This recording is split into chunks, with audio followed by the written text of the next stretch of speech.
एक गांव में एक बहुत ही मासूम, खूबसूरत और अच्छा लड़का रहता था जिसका नाम किशन था। उसके परिवार में उसके माँ बाप, भाई बहन सभी थे, लेकिन दुख की बात यह थी कि उसके माँ बाप बहुत ही ज़्यादा गरीब थे। इतने गरीब थे कि बड़ी मुश्किलों से उनका गुजारा हो पाता था। लेकिन किशन पढ़ने में बहुत तेज और समझदार था और वह गांव के सरकारी स्कूल में ही पढ़ता था। एक दिन की बात है, किशन को एक लड़की को देखते ही उससे प्यार हो गया। यानी उसे पहली नज़र में वो प्यार कर बैठा था। उसके दिल की गहराइयों में वो लड़की पूरी तरह से उतर चुकी थी और इस लड़की का नाम दिव्या था। दिव्या एक अमीर घर की एक लौती लड़की थी। अब किशन दिव्या को छुप छुप कर देखने लगा, लेकिन एक दिन दिव्या ने ऐसा करते उसे देख लिया। मगर दिव्या ने उसे कुछ भी न कहा, क्योंकि किशन था कि इतना मासूम। अब किशन धीरे धीरे दिव्या के प्यार में इतना खो गया कि उसका न तो पढ़ाई में मन लगता और न ही उसे खाने पीने का कोई होश था। वह 24 घंटे ही उसी के प्यार में खोया रहता। खैर, दिन तो जैसे तैसे उसका कट ही जाता था, मगर रात भर वह बिस्तर पर करवट बदलता रहता था कि सुबह हो और उसकी एक झलक दिखे।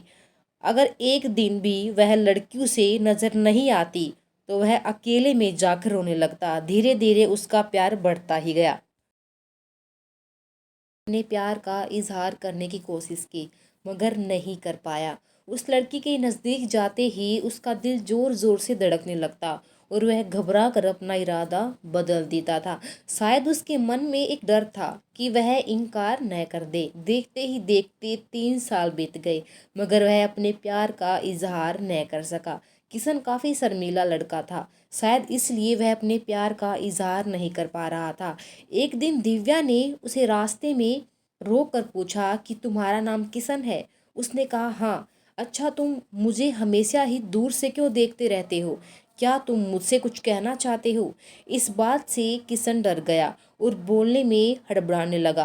तभी दिव्या बोली कि तुम बहुत मासूम और अच्छे भी हो।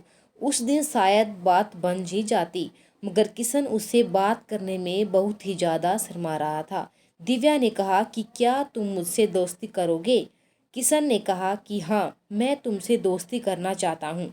दिव्या के चेहरे से लग रहा था कि वो भी पूरी तरह इम्प्रेस हो चुकी है। अब तो अब वो दोनों एक दोस्त की तरह मिलने लगी। दिव्या को भी उससे प्यार हो चुका था। वो भी किशन के कुछ बोलने का इंतजार कर रही थी।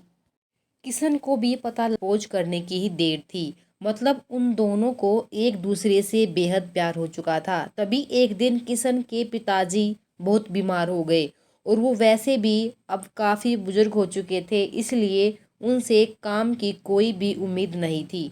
किशन के पिताजी की वही वजह से घर का सारा खर्चा चलता था। लेकिन अब क्या होगा?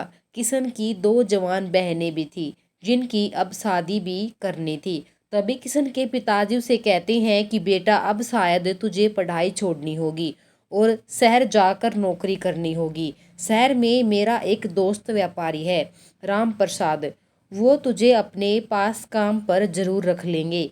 तू बस उसे मेरा नाम बता देना। मेरा नाम सुनते ही वो तुझे काम पर रख लेगा और तनख्वाह भी अच्छी दे देगा। परिवार को दुखी देखकर किशन को शहर जाना ही पड़ा। किशन अपने गरीब परिवार के लिए शहर कमाने तो चला गया, लेकिन अब उसका हाल जल बिन मछली जैसा हो गया। वह 21 साल का लड़का दिन भर काम करता और रात भर उस लड़की की याद में रोता रहता। ऐसे ही करीब 1.5 साल बीत गया। तभी एक दिन उसका दिल ऐसा उड़ा कि वह काम छोड़कर शहर से अपने गांव भाग आया।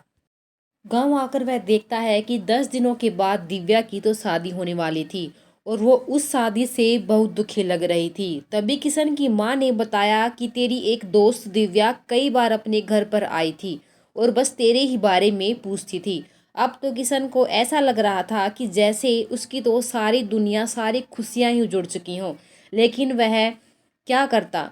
एक तरफ प्यार था और दूसरी तरफ गरीब परिवार था और उसके कंधे पर पूरी जिम्मेदारियां भी थी। किशन ने आखिरी में फैसला कर ही लिया कि उसे अपने बूढ़े माँ बाप की, छोटी भाई बहन और बड़ी बहन की खुशी के लिए अपने प्यार की कुर्बानी देनी ही पड़ेगी। ये सोचकर उसने अपना फूल जैसा दिल पत्थर का बना लिया और वो दिव्या से बिना मिले शहर वापस चला गया। जाते जाते भी उसकी जान निकल रही थी कि काश दिव्या उससे मिल जाती, लेकिन किशन आज भी दिव्या के बारे में सोचकर चुप चुप के खूब रोता है। किशन दिव्या से पूछना चाहता था कि क्या वो उससे प्यार करती है, लेकिन किशन ने तो प्यार और परिवार के फर्ज में परिवार को चुन लिया। तो दोस्तों, किशन ने परिवार के फर्ज में चुनकर सही किया, और क्या उसे इतने गरीब परिवार को मजबूरी में छोड़कर अपने प्यार को अपनाना चाहिए था? प्लीज़ कमेंट करके अपनी राय बताएं। धन्यवाद।